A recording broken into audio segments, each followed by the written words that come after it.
और कॉन्स्टिट्यूशन में ये लिखा है कि ये अप्रूवल उस कानून का होगा जो जीएसटी काउंसिल बनाएगी। तो एक प्रकार से जीएसटी काउंसिल का जो निर्णय है वो महत्व रखता है, संसद को और असेंबलीज को उसी कानून को स्वीकार करना पड़ता है।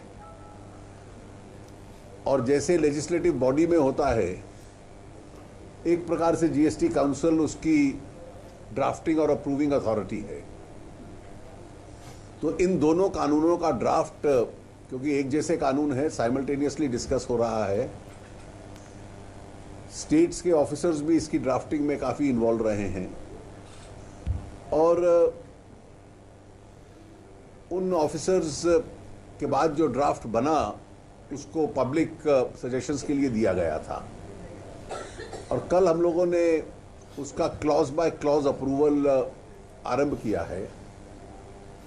लगभग 9 चैप्टर्स उस कानून के ऐसे हैं, उन दोनों कानून के 9 ईच, जिस पे पूरी चर्चा हो चुकी है और अधिकतर विषयों में हम कंसेंसस की तरफ उस पर बढ़ रहे हैं। लेकिन ऐसा लगता है कि इन कानूनों के अप्रूवल में, क्योंकि एक लेजिस्लेटिव फंक्शन है जीएसटी काउंसिल का, काफ़ी समय लगेगा। इसके ड्राफ्ट को पूरा अप्रूव करने के बाद 2 और कानून है, एक कॉम्पेंसेशन लॉ और एक आईजीएसटी लॉ। तो कुल मिला के 4 ऐसे लीगल ड्राफ्ट्स हैं जो अप्रूव करने पड़ेंगे। तो 11 और 12 तारीख को उस पर्पस के लिए हम लोग मिलेंगे। ये ड्राफ्ट्स आज लंच तक डिस्कस हुए थे। लंच के बाद एक क्रूशल इशू है, क्योंकि ड्राफ्ट्स का अप्रूव होना वो एक प्रोसीजरल इशू है और उस पर कंसेंसस बन पाना संभव है। लेकिन एक जो क्रूशल इशू है जिस पे 3-4 मीटिंग्स हो चुकी हैं, क्रॉस एम्पावरमेंट का, ड्यूअल कंट्रोल का, लंच के बाद उसके ऊपर चर्चा हुई। और विशेष रूप से वो जो चर्चा हुई वो आईजीएसटी कानून के साथ जोड़ के हुई। उस दोनों की साइमल्टेनियसली हम लोगों ने चर्चा की है और वो चर्चा भी काफ़ी देर तक होती रही और उसको रिजॉल्व करने के लिए बातचीत आगे बढ़ी। 2-3 तरह के सुझाव आए हैं और वो डिस्कशन कंटिन्यू हो रहा है। 11 और 12 तारीख को ये दोनों विषय एजेंडा पे रहेंगे, यानी completion of the approval of CGST SGST drafts, जो काफ़ी हद तक आगे बढ़ा है।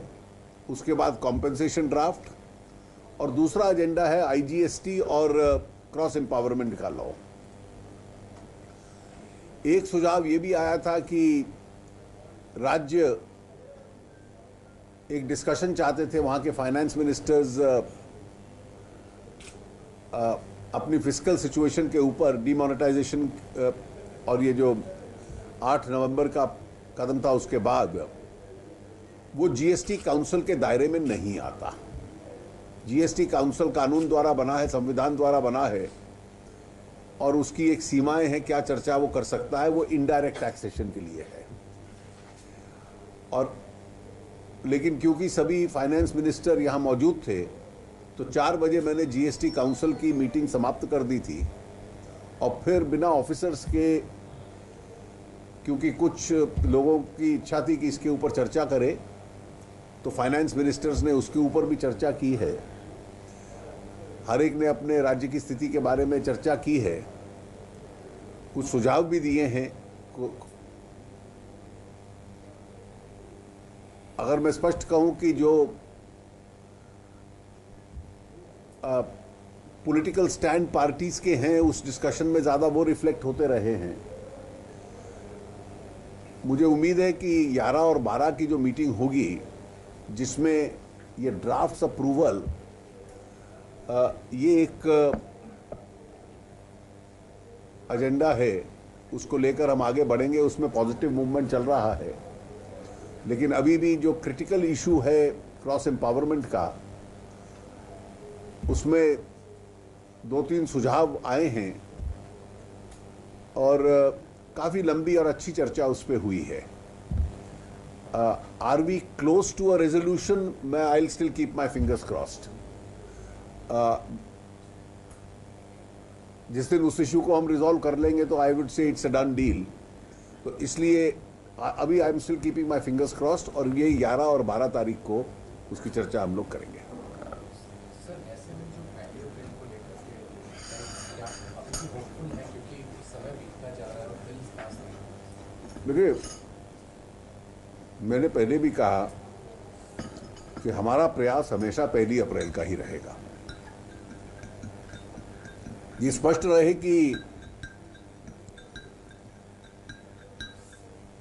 बहुत ऑप्शंस इसमें नहीं है। The time option is only between 1 April and 16 September. So the earliest we can do it is 1 April. The last day is 5 months and 16 days from that.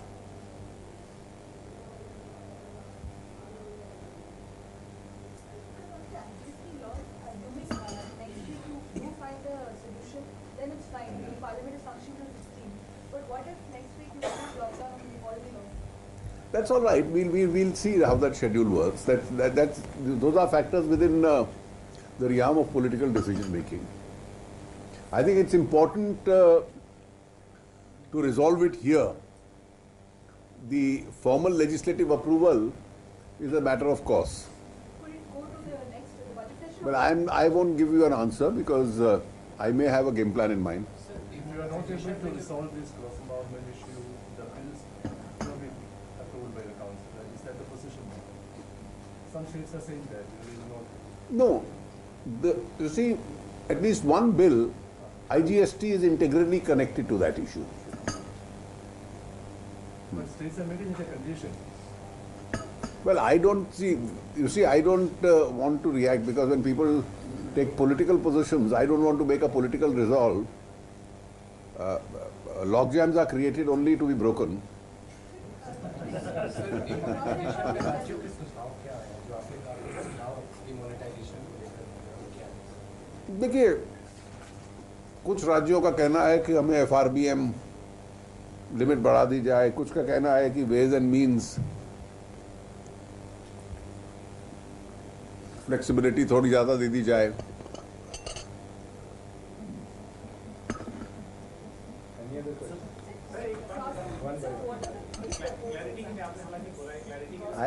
Let's not go into that. That's a discussion inside.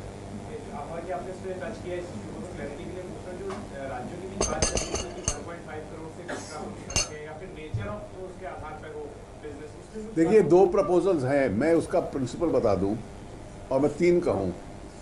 एक है कि horizontal division कर लीजिए,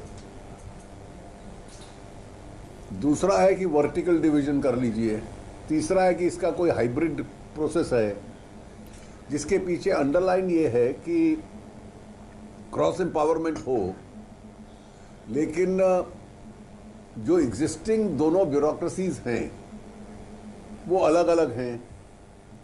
We have still not reached a stage where we are converging to a federal bureaucracy to manage the GST. So these 2 separate bureaucracies we have is also a human resource in taxation matters. So how do we optimally use this human resource?